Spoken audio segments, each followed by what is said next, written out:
Sure. I'm Urban Meadows. I'm the creator of the Buck Legacy card game. And as Emerald says, I'm sure you've seen them being played around. I've seen at least 5 groups of people playing at the very moment. And yeah, it's a big pony game set in a fantasy universe. So check me out on the vendor floor later on. Second up, we have Dusky from the game Pony Finder. Yeah, I'm Dusky. I'm one of the main developers on Pony Finder, which is a pony version of the Pathfinder pen and paper RPG. Next up, we have Rough Lungs from Legends of Equestria. Is that right? No. No? Oh, sorry, my mistake. That's my disorganisation for you. It was Project Awakening, that's right. Getting mixed up. So my name's Rough Lungs. I'm the UK coordinator for Project Awakening Rise of Cultwork Stallions. It's a platformer game that is available on PC for you guys to play. Simple. Next up we have Kawaii Jack, or Pony Fox, for the game Equestria 2D. Yeah, I'm Pony Fox, and I was the guy that made like the ultimate fail yesterday at the demo. And it's like a game, and you can craft stuff and get items, and then when you do have that, then you can play the strategy game, which is probably going to be the world's next Vaporware. Sounds good. And last up we have Pasha for the game, that is Legends of Equestria, right? Yeah, sorry about that. I'm a concept artist for Legends of Equestria, and I'm looking forward to seeing as many of you as we can fit in the room when we run our demo later this evening. Excellent. Okay, so we're going to run Q&A, same as before. We're going to have a guy in the corner with the microphone. Give us a wave. There he is again. Okay. If you have any questions, just head over to him, and we will get your questions screened through. Anyone has any questions to start with, you can head over there now. Come on, don't be shy. Woo! Yeah, sure, we can hear you. Okay, I think. Do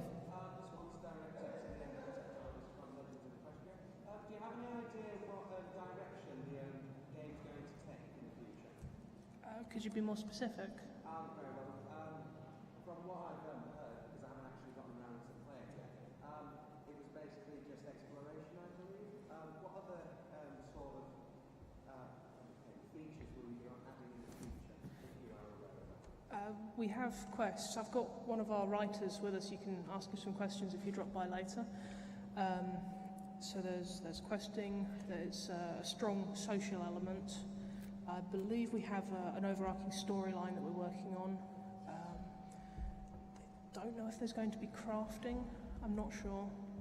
So there will be things to do beyond just socialising with friends. Thank you. Anyone else have any questions? The green screen through the back. Anyone want to head up there? Anyone? Actually, just a note.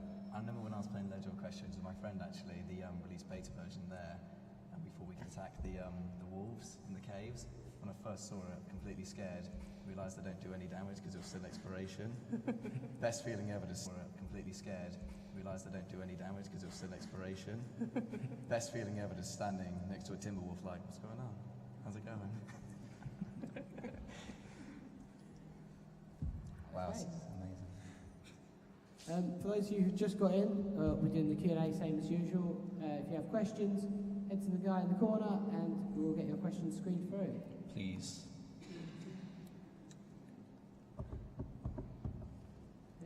We have a couple of people waiting. Oh, blimey, the crowd goes wild. Here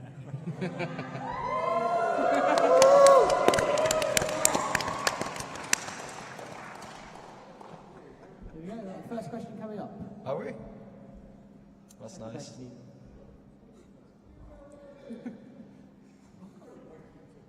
Hi there.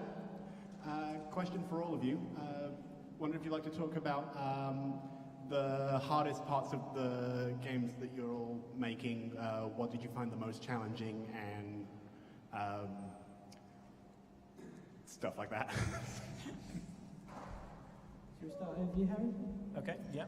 So when creating the Buck Legacy card game, I believe that the hardest part is creating a rule book, because of course you have all the ideas and all of the rules perfectly set in your head, and you have to put them down on paper in a way that other people can understand them and interpret them, and that is still the hardest part of creating any game, in my opinion. The hardest part of Pony Finder is definitely the world has set races as Pegasus and unicorns and everything. It's very difficult to translate that to an established game system without breaking it. So we've had to make some tough decisions on what gets what and who doesn't. I'm aware when we started making Dark Hero Studios and we started getting the game going, really, the main problem we had was finding a perfect mix between a game that's going to be fun yet challenging at the same time.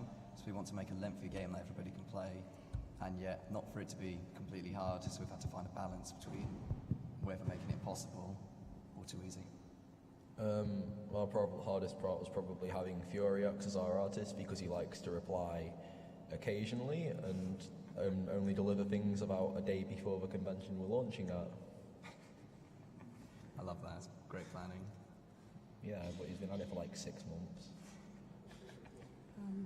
I'm sure you'd get a different answer if you asked a writer or a programmer, but as a concept artist, one of the hardest things is to maintain the visual consistency with the buildings we see in the show and the buildings we've had to invent for the game, to make sure they look and they fit within the world. Okay, next question, please. What was the development process like? I didn't quite hear that one. What was I think it? that's for What was the all of you. development What was the process? development process like? Could you be more specific, please? What kind of steps did you take to, or where did you start with your games? How did you start making it? Well, with any development process, I believe it starts with a proposition, pre-production, production, and post-production. Basically, planning the actual production and what you do with the product once you finish with it. But as long as you follow those steps and don't skip any, a lot of people jump the gun and they don't do any they don't prepare themselves. They just go straight in for production, and they have no idea what direction to go in. Development process for Pony Finder is quite simple in that we'll take whatever element of a question, so it could be a race, we'll translate that to the game system, usually by arguing back and forth between me and Ferragor. And then we play test them in just D&D sessions to see how they fare. When we started, originally the game wasn't called Rise of Cultic Stallions. We started off with Magic Shards, a really old game, and it was filled with tons of bugs and problems, and we decided to carry it over to a more robotic way of doing it. And the process of that was we added in each level, we secured down the characters we had with each level, so far just to get the game through to the end, and we're constantly adding to it, well, always. So getting the main story down first, getting the main levels down, and then adding all the bits on top was our main development process. We released betas for everybody to try, which is on our website this weekend, completely free, and free always. And then we let people give us feedback, and then we work from there, really. Our development process is mainly like develop the actual, well, we started off by developing like the back end and the website so people can actually start playing the game, and then add new items to it that would still work with the strategical element, and then rather than separating that from the actual items, we created an entire new platform to play the game, of which can be downloaded and will have similar to League of Legends style matchmaking, so that you can just go on and find a match, and if there's no one online you can play against a bot. We have a series of different departments: concept art, 3D modelling, 2D texturing. We have a writing department, we have programming, and each group takes their own responsibilities and passes them through a tool chain. So as a concept artist, I pass my work to a 3D modeller after it's been approved, who will then send it on to the 2D department for texturing, and then on to the design department for map placement. Next question, please. Do any of you have a personal highlight of when you were developing any games, such as like a fun moment or an exciting moment? Sorry, could you repeat that, please? Do you ever have a highlight, which is like a fun moment or an exciting moment within developing your games? A highlight that I would probably pick out is seeing other people enjoy your game. So from the initial play testers up to actually walking around and seeing people playing it and actually enjoying it. That is the highlight for me. Definitely the highlight for me is when you actually see all the pieces start coming together and actually working with each other to make a fluid game that doesn't feel like just a bunch of numbers. I think the highlight for us was getting the first level down completely, no bugs, because it meant we know we could do it from there on. We were so excited, we played through it, hours of beta testing, not a single thing popped up, and that was like, we can do much more from here. I think ours was probably when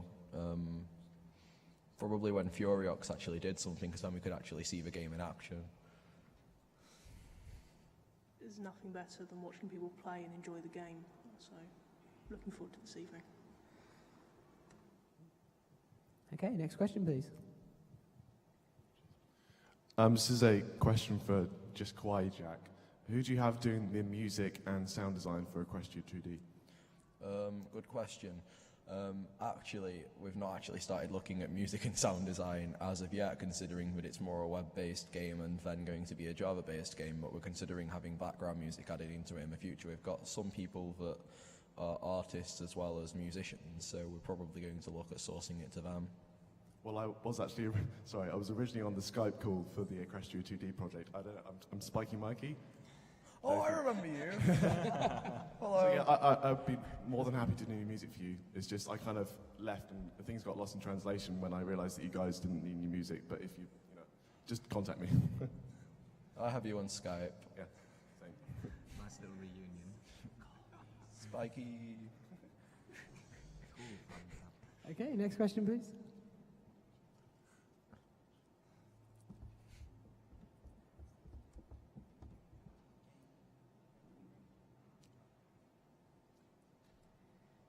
Okay, this is a question for all of you.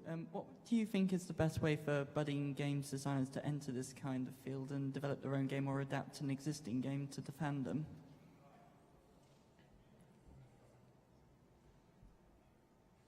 Entering this kind of field is a very competitive and, well, it's very widely available as well, because there's two different levels. Like, there's the entry level. You can literally go on to PonyChan or wherever, and there'll be people saying, I'd like to start a project, who's on board? And you can jump aboard. But there's also projects that have already started that are looking for experienced people, or you can jump on board those. So anywhere from forums to talking to people by hand, that's the best way to break in.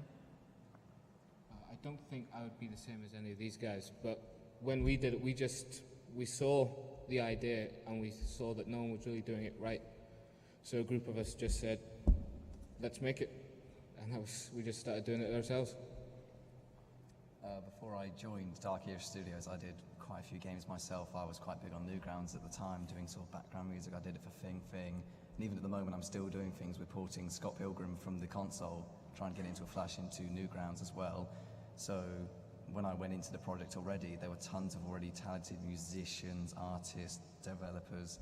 And I suppose if you have somebody who's talented and all the three to go with it, if you all have the same sort of running idea together, then you end up with a really good project. But if someone does come on who's not as experienced, I think personally they're more likely to do it better because they haven't seen what the mainstream sort of thing is. Someone can jump in a game and make dubstep for a track and everyone be like, that's really good. Someone who doesn't exactly know what the perfect game music sounds like and come out with something completely different, and sometimes that sounds even better than what it should be. So there's no really limit. You can have a group of unexperienced people making games, and to be honest, I've played so many of them and it turns out absolutely fantastic because it's just plain fun. Equestria 2D first started out as a UKV thread and a Skype group, and from there it kind of evolved into what it is today. We kind of had an initial concept, then decided how unfeasible that is after we played MapleStory, and then from then on we kind of redesigned it. We decided, right, this is how we're going to do it. We found more people. We've got lots of talented artists, that being one, Furiox. He's really good, but he seems to not like replying to my Skypes. And we've got musicians that aren't being used yet. We've got like other game developers. We've got people, and it kind of, when you've got it started, it just kind of works from there on and expands. I think I'll just reiterate the same thing that has already been said. If there's no game out there that's hiring people that you think is what you want to make, go and make it yourself. Start a project, find some people, do your own thing, but get started is the main thing. Oh, I have an added note as well. If you're going to make a game, be in the same time zone. The amount of times I've been on call with Church and all the other guys, it must be like 4 o'clock in the morning. They're just getting up from their late arrival and they're like, who fancies making some music? And I'm like, no, I'm in work in 2 hours. But they're like, nah, stick around for a bit, we'll do a level. I'm like, no. So try that. Get a bunch of British guys and make Crumpet Simulator 4 or something. This guy knows it. Okay, and one other question. What kept you motivated for the whole phase? Because obviously these projects are huge and they take a considerable amount of time. What kept you motivated throughout the whole stage?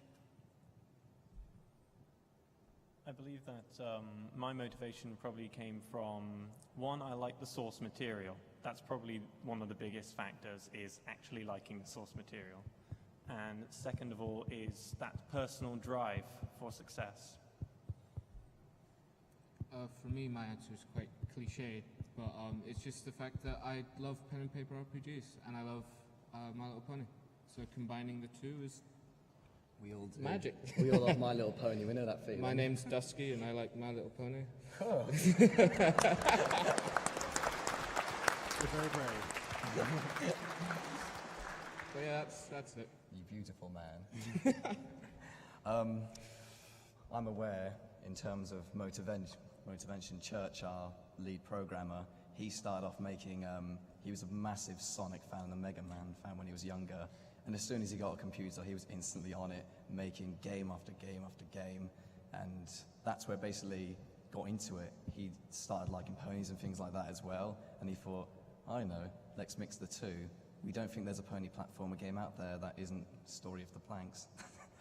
So what we did actually there was he jumped into us on our forum and he said, I really need help. And at the time, I was already making music for Mr. Yamaguchi already, who's massive in terms of game making. He does tons of 8-bit games and music. And I said, that looks like something I can really get on board with. It's a project that I like, and it's definitely down my street, so.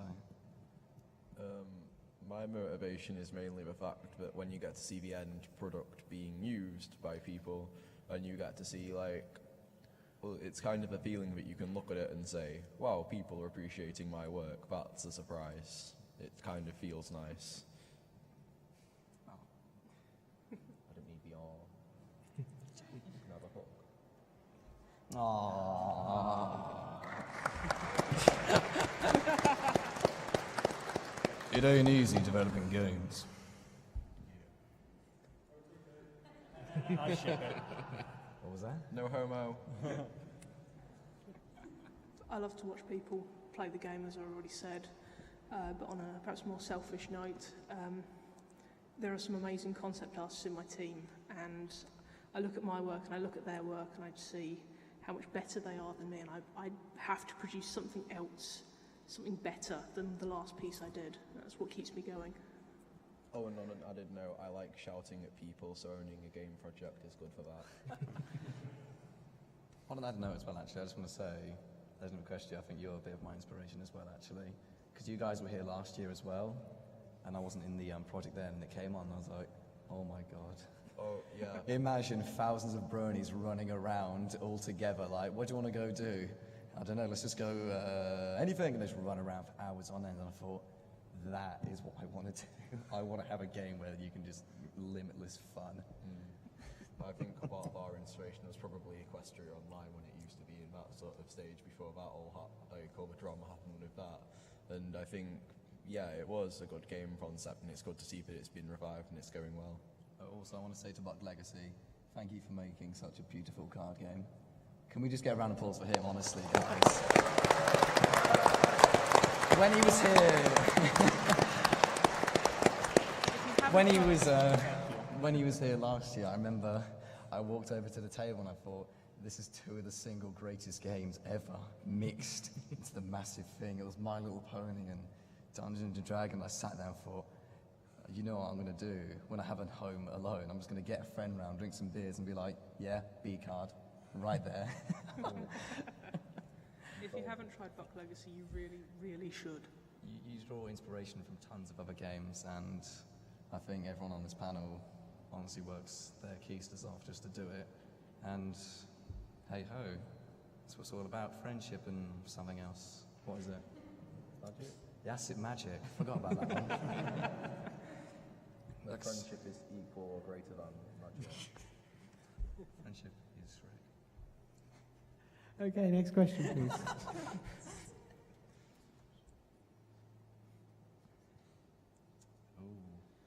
please. I've always wanted to get into game development, but I've never been able to come up with any original ideas. How do you come up with original ideas? Well. Well. Who's first? Oh, Really? Okay, me first? Yeah. I don't know how to answer that question.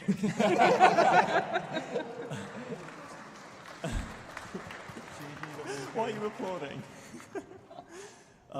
I guess with original ideas, to be honest, there's no such thing as an original idea because it's all been done before. The only thing you can do is try your hardest not to copy other people, not to plagiarize. Just create something that you believe to be new and your own. And that's all I can give to you. Yeah, I'm very much the same vein. Is you see what people have done before you, and you don't need to start from scratch. You could see that, and you build upon that and improve that. So you don't have to have 100% original ideas. So don't think of yourself, I guess closer. Do not think of yourself basically making an entirely new game with brand new mechanics. Try and mod the game to a much more unique way, in theory. So perhaps if you wanted to create, I mean, we've done a 2D platformer based around ponies sort of thing. 2D platformers were the first games ever out. We've just decided to cross it over with it. And we've thrown in Clockwork Stallions on there as well, because it's what everybody loves, it's modern, it's hip, and it's what bronies want to see, really. So don't try and make a completely brand new super game, because it might not just turn out what you want it to be, and then you'll be depressed. I think with pony games, the kind of concept of getting... Turned up. Oh, hello, Celestia. Done, and Greybeard. I think the concept of getting original new games is kind of like, you don't, because with pony games you never really see a completely new original pony game. It's always just a game that's already been around. Like Modded, for example, Equestria 2D kind of takes some mechanics of the Pokemon trading card game, kind of crossed over with Team Fortress 2, themed with ponies, but it's kind of still not a completely original game. It's kind of morphing things together and making an awesome product that people like. It doesn't matter if it's original, it just matters if people like it. I want to see that. I want to see TF2 mixed with Pokemon. Yeah, but at the same time, people... Soldier, I choose you. No. No, I deploy my crit card. No. What you've got to consider when I say it's like using TF2's elements. TF2 is just a hat simulator with a little FPS to pass the time. So it's more. It's just a little. Had guns in? It's. I was kind of shocked when I realised it was actually an FPS. I was just like, whoa, this is a nice hat simulator. Oh, right, no, you like shoot things. So the kind of element of having items and crafting evolved from that. No, totally not a Minecraft riff-off 2013. But yeah, you don't make original ideas. You just look at what people have done and see how you can expand on that. Make it your own, make it unique, make it special. Make it better. Definitely We can make it better, faster. +1. Google Plus reference. I ship it. Right.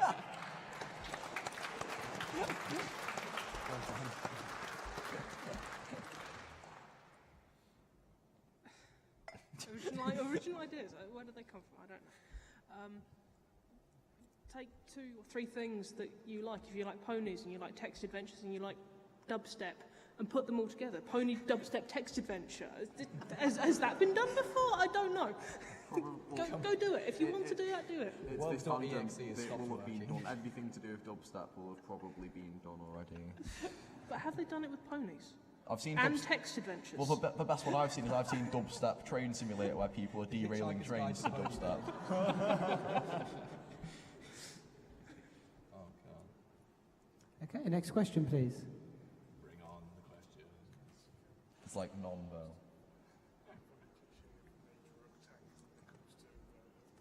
Okay. Hi. How challenging was it to avoid the cliche of mage rogue tank with regards to unicorns, pegasi, and earth ponies when it comes to playable races? And what steps did you take to balance them out? Well, in any game, magic is OP, and you should always choose sorcerer whenever possible. Yep. But I guess each game's mechanic is slightly different, so you have to adapt it. So in mine, I made it so that you have a maximum amount of mana, so that as soon as you run out of spells, you're effectively useless. It's very, right from the start, it was very important that we didn't fall into the trap of making, if you want to be a unicorn, you have to be a mage. And so we've done our best to make the abilities themed, so they, sort of like unicorns are good with magic, they're very magical, but not so that they're best at being sorcerers. They can use their magic to enhance anything, or earth ponies could use their strength to enhance anything. This is a problem which is actually came across in one of the first magic shards, because the first people we had to put in was the main 6. So the way we put it was we start off with Twilight in our game, who is the classic sort of magic way to do it. Of course, there is the amazing sort of thing there, the whole magic, the power, which can do ranged attacks and sort of things.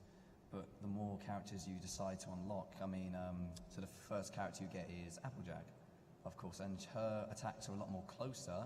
She has a lot more health, but of course, if you're getting closer, you're going to be losing a bit more health, and her attacks aren't as powerful. So you really need to find an equilibrium with each character, because if one character pops up for all of it, the game's no fun, and essentially someone's just going to play through the entire game with that character, and that just destroys the purpose, really.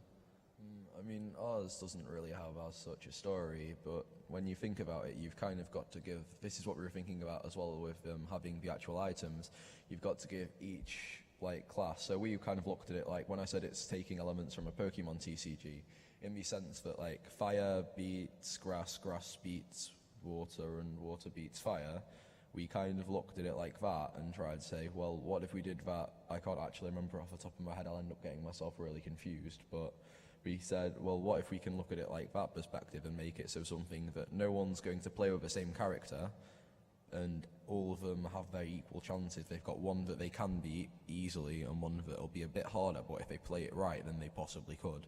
And still, the thing with a Pokemon TCG is as every new set's brought in, different strategies of playing are kind of introduced into the game set, and I think that's the same with all TCGs. So you've kind of got to look at it from that perspective. So we want to give users the opportunity to create their own strategy of playing the game. I tend to think of this type of question as, why play Earth ponies? Of course, but in Legends of Equestria, Earth ponies are the fastest runners. They have the most stamina. I think they may be stronger than the other two races as well, but we're trying to work in a number of quests that involve teamwork, because after all, teamwork is magic, that will require magic and the speed of the Pegasus and the strength of the Earth pony in order to progress. So you team up in order to, and it requires people to play these different races in order to progress with the game, to get the best rewards. Taco Bell. I think the way to look at it is in all multiplayer games, let's just take World of Warcraft now, for example. In each sort of team you want to have, you need either healer, someone to tank, that sort of thing. The way we like to look at it is Earth ponies are definitely the strongest because they are limited to their range and things. But I mean, we do have alicorns in the game as well, but however, you're not going to be able to get them until very much later, sort of thing. So each class does need an equilibrium to it, but some classes do just have to be a bit more better than others, unfortunately, the further you progress through the game. I think a lot of it comes down to the individual player's play style. So I tend to prefer a ranged character, but I know that my partner prefers to play a bit of a tank. So the style of play, I guess, would dictate the race that you would choose to play. By the way, you had a unicorns on your game are OP. The amount, how far you can teleport is like, I like the looks of that mountain. Oh, okay, that's quite nice. We're trying to bring that in, just a bit. It was nice though, because I'm aware what you guys did with the mana system. The further you go, the more mana it takes up as well. So each class does have a limit as well. Yeah. I mean, you can't just be charging, attacking all the time with each and every character, but you don't want to be too underpowered as well. Okay, next question, please.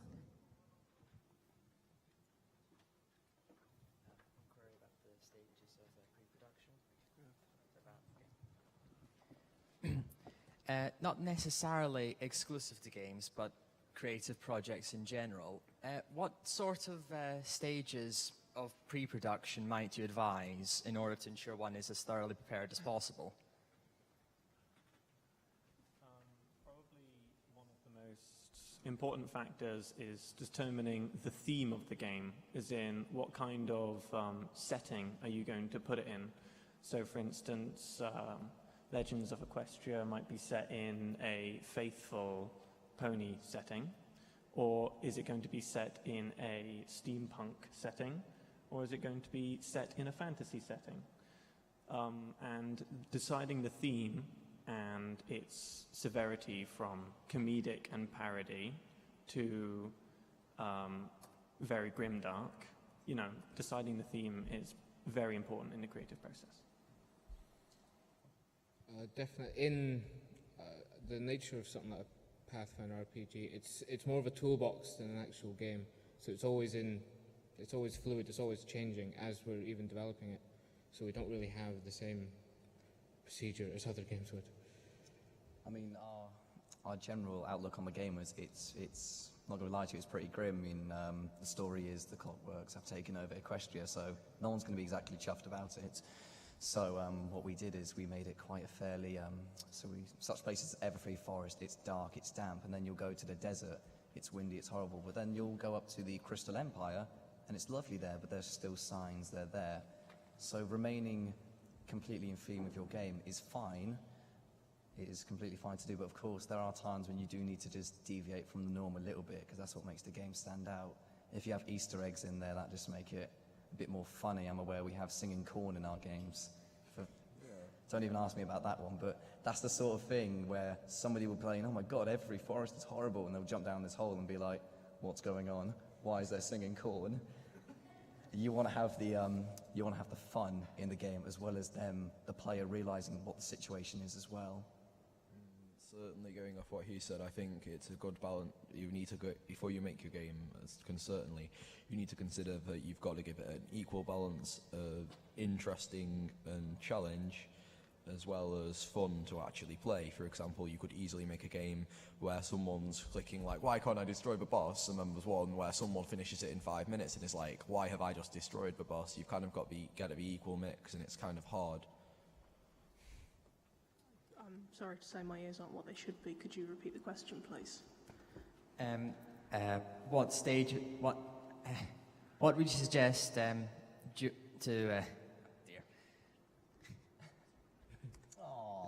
pre-production? What would you suggest going through during pre-production? What things do you have to plan essentially before you go into the game? I would suggest perhaps trying as many things as possible. You find the strongest ideas by getting rid of all of the cruft, all the bad ideas, and having a team to discuss these things with helps immensely. Is that the answer you were looking for? Yeah, I did note before you even start a game project, ensure you have a team where you've got enough of everything, so you don't start a game that's not music primarily important with 8 musicians, 0 artists and 2 developers, because it just won't work. I know that feeling. Do you? When we started doing the Thing 13, we had 1 artist doing all of it there, and then as soon as we got over to the music, we had about 13 people. And at the time, we had about 5 levels. And we're like, can we just have some more other people there? And they're like, no, we're all dubstep artists. We're like, we don't want dubstep then. Wubbity wub, wubbity wub dub dub. Look at that, amazing talent. I think we've spent most of our development cycle with more writers than almost any of them. In the writing department being the largest department of any of the departments we have, so we've got plenty of writers. They all do a good job, it's fine.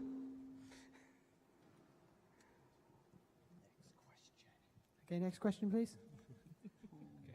So I know games are something that they need a team to make, and presumably different members of the team work at different speeds. Like some people are going to be very high-powered, and they meet lots of deadlines, and they're just working all the time. And then other people, it's just very when it's done attitude. And how do you manage people who work at different speeds working on the same team? Because I know it can be very frustrating trying to get those kinds of people on those kinds of schedules to work together.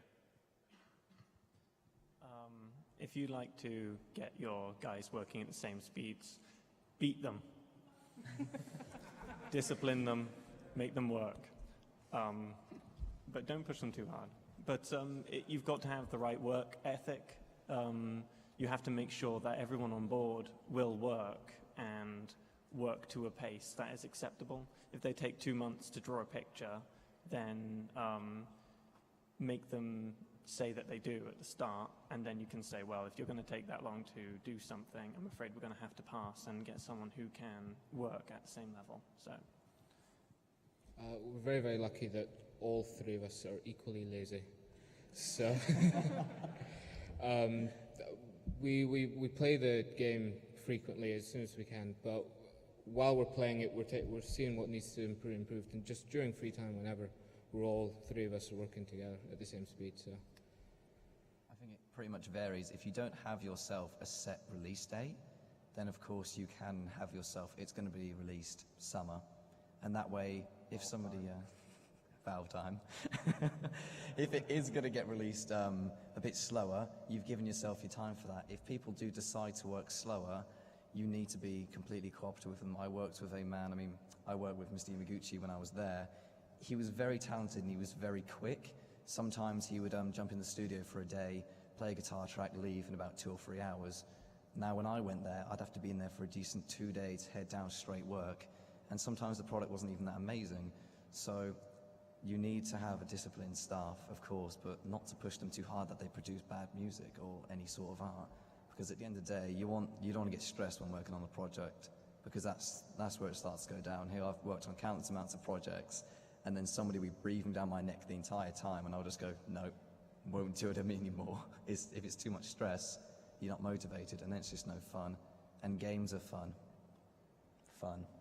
I'll answer. Fun! Yeah, the Problem, Emerald. Little Emerald mentioned. You started it. Anyways. I'll get this one short and sweet. Unless they're your only artist, yes, I'm talking about you, Furiarks. You sack them. You're sacked. You can tell. Yeah, what she said. Simple enough. Unless they're your only artist and you can't find any more, you just sack them. I really hope he's not in the audience right now. You're fired, one guy. He's in America and he's watching the stream at like 5 o'clock in the morning. So thank you for suffering, Furiarks. We love you, really. Not really. Start working again. I'm the new artist. But you don't draw. I can try. Learn to draw. What? How do I pencil? You don't. You're fired. My dopey pressure now. Oh, it's like drinking water. I know. It's mine now. Everybody, just appreciate my dopey toy instead of this panel, please.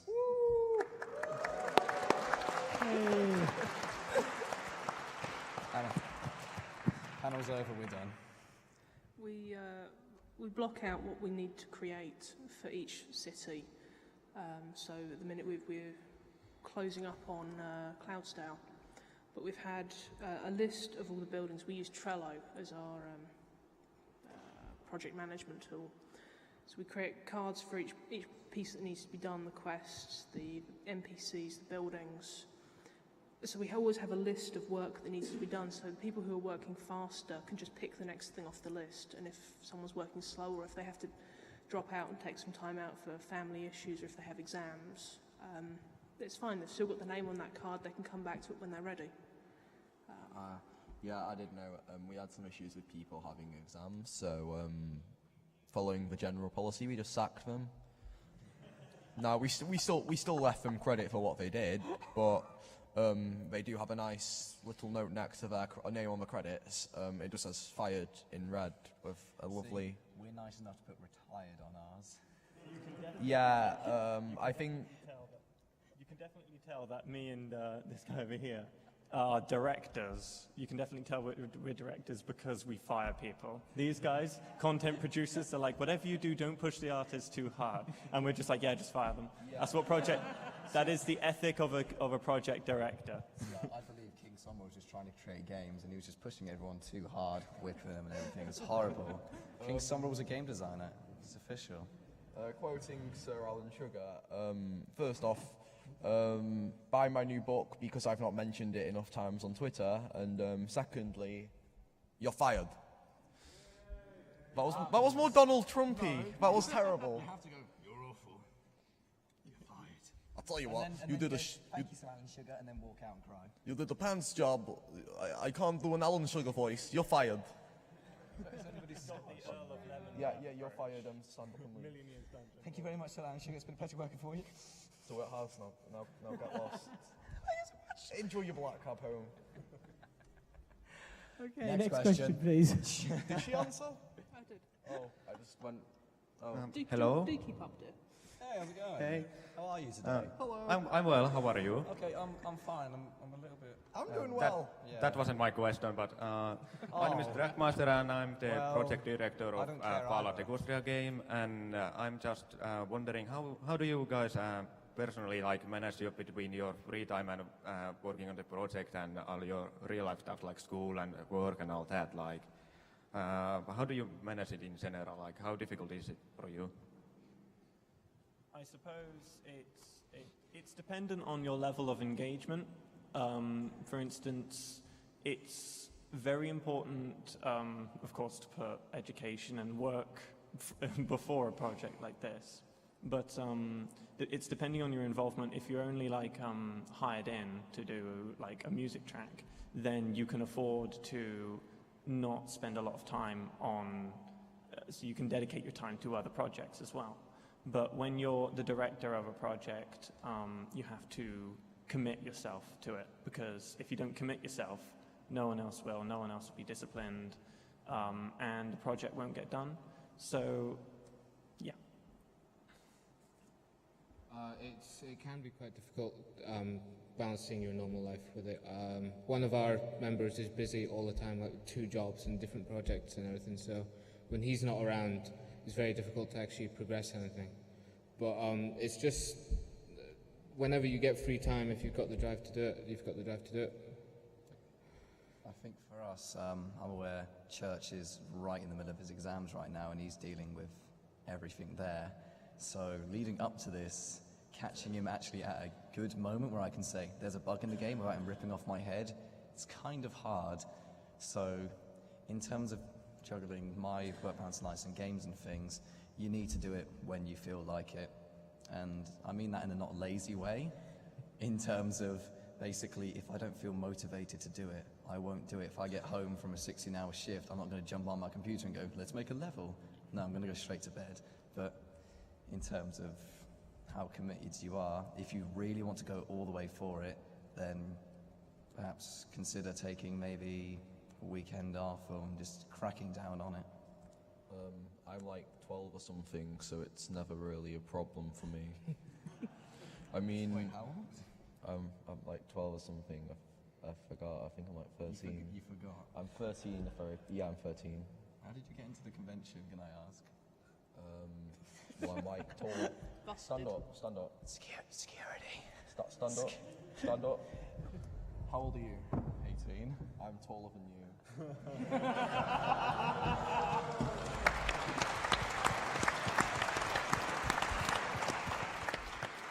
It's a little bit of a good game well played there element. So yes, good game well played. Feels bad. If you can meet me, I'll be crying outside the convention. Okay, bye. Not now, I'm going to hold it in like a man. Just kidding, bro. I love you really much. Don't touch me, bro. I'm not cool anymore. Oh, no. Then I'll just take your dirty plushie and leave. He's going for the Sundare approach. Fetch me back then. I bookend time.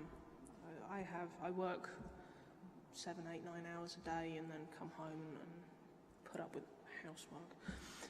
But then at the end of the evening, it's okay, I have 2.5 hours. I'm going to sit at the computer, I'm going to ignore the phone, I'm not going to watch TV, I'm going to work. When 2.5 hours is up, then that's it, whatever I've done. And if you do that, you find you end up working 3, 4 hours anyway, so. Okay, next question, please.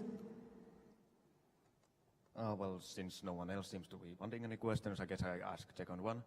I was wondering, like, what other kind of problems do you guys have run into, like big or small, outside of the obvious time zone issues, like being a project director myself, like, I am very used to staying up until 6 a.m. just to get in contact with that one guy who happens to work late, but yeah, what other kind of problems and issues have you guys ran into on your projects?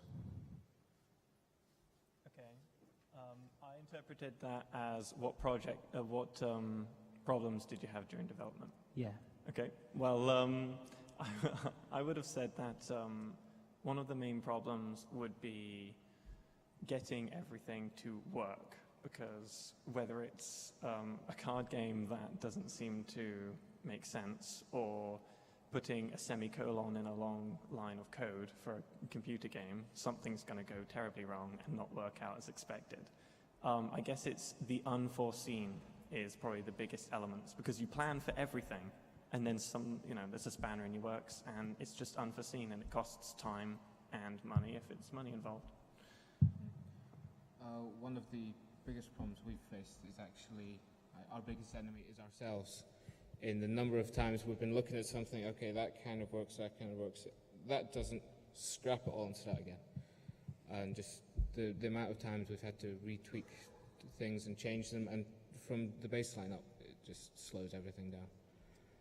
I think the hardest part for us was getting the project almost from scratch. We went from Magic Shards, a game which was actually not fully complete, with a few bugs in, with not actually that many ponies, to full-on complete playable game, multiple levels. The main problem that considers in all of these ones mainly is making sure every single character works with every single level. Because if there's a single bug in the game, you can have the most amazing game, but if someone picks up on that one bug, it is almost soul-destroying to you. One of the ones we actually had was if you decided to be Applejack and you headed down past a lava level, the lava would rise randomly. It wouldn't kill you, just rise. And we were playing a stream, and this guy was like, what on earth is this? This is awful. And we're like, oh God, we have such a beautiful game, and then lava rises. So, biggest problem for us is fixing bugs, and you need to fix bugs, else the game just slowly falls apart, unfortunately. Unless you're Bethesda Studios making Fallout New Vegas.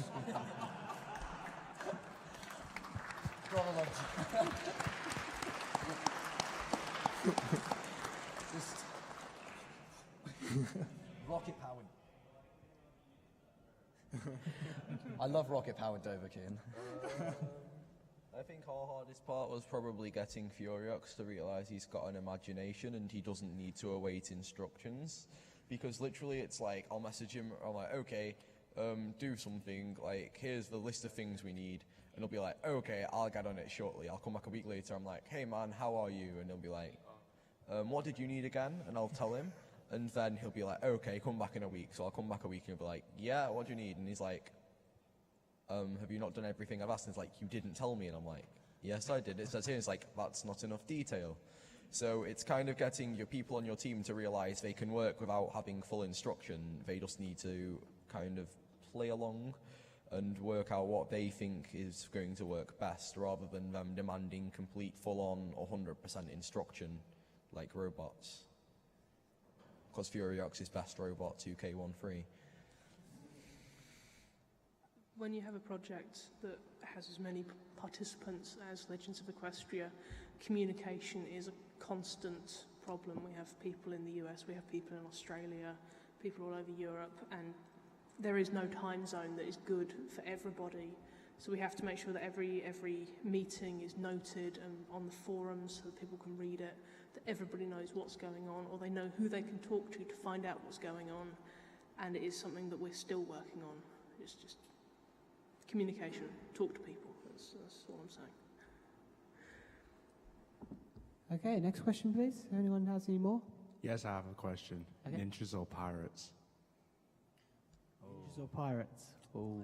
See, that's not fair. I've been playing Borderlands 2 recently, and there's both. But pirates, because they're free and they do what they want. Do what you want. Because the pirate is free. You are a pirate. Yar har fiddly. That's the poem. All right, hold on a second. We're saying this on a game panel. Well, I'm there, everybody. Hey, everyone's got a reference, did they? Yay! Yeah, a reference.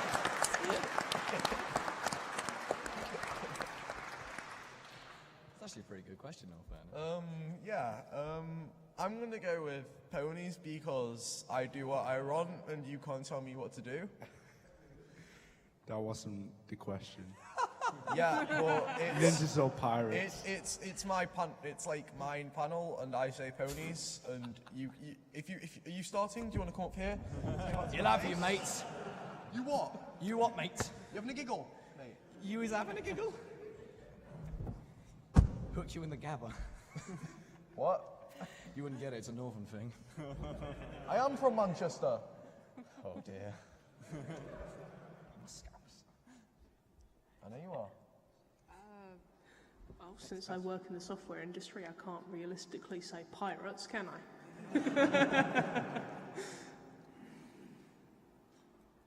Anyone else going to vote against pirates? Ninjas, because they're better in every way. Got a lot of ninja supporters out here. I actually have a question about clarification, because are we talking traditional ninjas with like black robes, or are we Every talking single one of Naruto? them. Because in which case it would have to be pirates in case of Naruto. Well, going on to actually answer the question rather than me doing what I want. Wait a second. If Naruto's a ninja, how do you know what he looks like? Because I watch anime. He's a really bad ninja. Pirate, there you go. I'm going to go with software pirates because ninjas just run around and kill things, whereas software pirates let people try software before they actually go on and buy it. For example, I used a pirated version of FL Studio for like 3 years before I bought it, but I never published anything during that You're time. not winning any friends. What do you mean I'm not winning any friends? I'm on a game developer panel, I'm talking about how much of a pirate I am. This is going to be great. You're going to get an email from the guy who developed Fruit Loops. Like, I'm coming to your house. Cracked Unity for the win, no regrets. Well, Unity sucks anyway, so it doesn't really matter.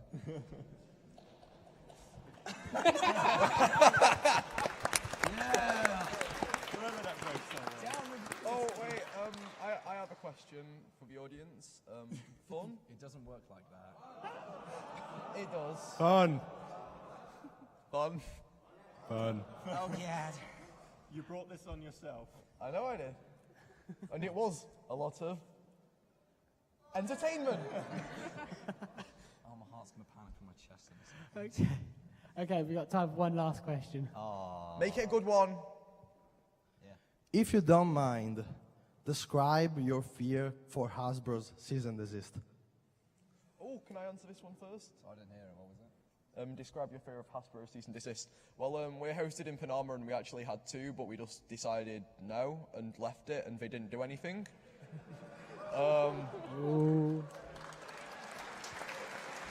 Breaking the law, breaking the law.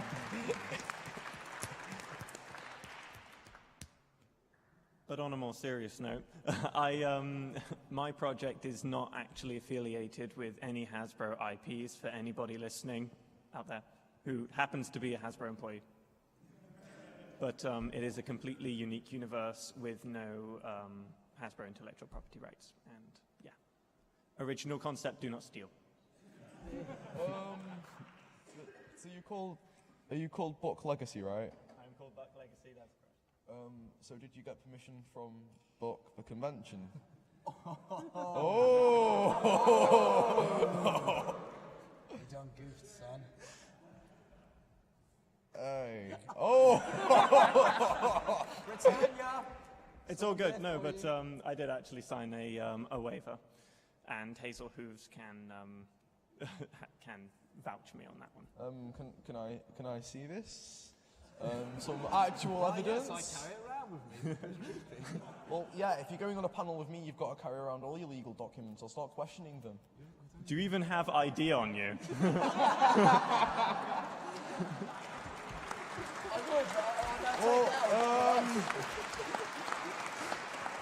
Well then, I guess I actually do. Not saying whether it's genuine or not. Why, yes. So that's how we got in. Credit card live streamers. No, but in general, I don't think we've really had any problems with Hasbro in general, from not what if I'm aware. We're not making profits off of it, so they can't nick Can I it just from us. make a little comment about the people that think that Hasbro are evil corporate, like numbnuts for cease and desisting people? They actually don't really mind about these projects. The only reason they have to cease and desist is purely because it's protecting their copyright, in the sense that not that they want to, they have to, otherwise it's classed as not enforcing your copyright, so you can lose it potentially from that. So don't call Hasbro evil, horrible people. They're just protecting their intellectual property. I generally believe if the game is in the best of light and you're not slagging off Hasbro, you leave all the rights in reserve to them, then there shouldn't really be a problem in general with it. But we've left all the copyrights in there. We've had permissions from some of the writers to actually put in the game itself. Really? So, yeah. Oh, that's cool. Yes, so in general, no problems as far as I'm aware, but I'm aware when Fighting's Magic got taken down, actually, our website went down because we were just a little bit scared that they'd find us as well. Like, are you a pony game? Yes. Oh, you were going to enjoy this. Hasbro are coming for you. Hasbro copyright ban hammer, just no. But we are wary. In a similar vein to Buck Legacy, we don't actually use any of their intellectual property directly, so come at me, bro. You didn't just say that, did you?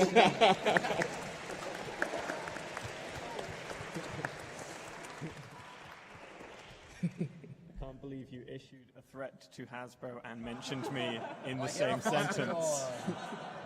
We're in this together, you and me. You can fight the war. I just hear a Foster car flying over ahead of us right now.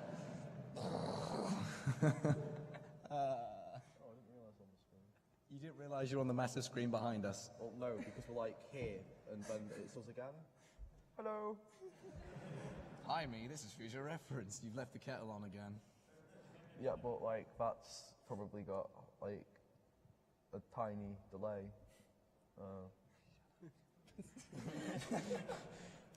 Okay, going back to the question. Finally, to What's the question? are you worried Song about? Hasbro. Yeah, worried about. Hasbro cease and desist is, I think about it the same way I think about a planet-killing asteroid. It's almost inevitable at some point, but maybe not just now, and maybe there's something we can do about it. So we're not using any characters from the show in the game. That's one of the things we've had to come to terms with. There will be no faithful student writing letters to some celestial princess. But if that means that we avoid a cease and desist, then that's what we're prepared to do, because we want to get this game finished and we want to get it out there. So it turns out Equestria is not actually copyrighted yet. It's not trademarked. That's why we're still called Legends of Equestria. Then you can I hasten to say, yet. you can kind of expect the Jaws music coming. I can hear the lawyers. Then we'll closing change their the name. briefcases as we It's speak. fine. And now the lawyers will run through the room. Just one guy runs in, sign this paper. No, I won't. Why would you sign anything? They'd hand over a piece of paper that says cease and desist. I don't know. Whatever. I make the game. They don't like it. They don't like it, then I'll just put it somewhere and people will still have copies of it running around. You can't truly ever get rid of me. That's the problem. Just asking quick, is someone being like recording the questions or anything? Because I want to know how much of this was actually on topic. Probably not much, but to be honest, not many of the panels have. That's all right. Yeah, they've all gone off topic, so don't worry about that. On a good day.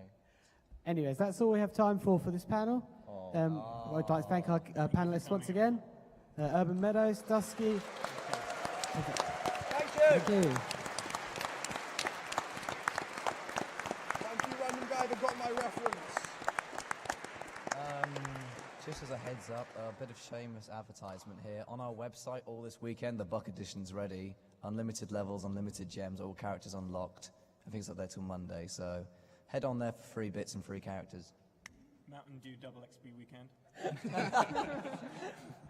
Mountain Dew double XP. You've made me quite thirsty now.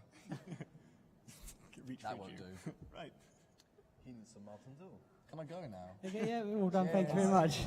Do you fancy going down the pub? I might. Do you have ID? Oh, yeah! Oh, no! Do you guys want to go down the pub? Yeah. Just to spite him. Yeah. I hate you all so much right now. You love it. Thank you, everyone. Wait, he's Thank you. pointing at me. Yay.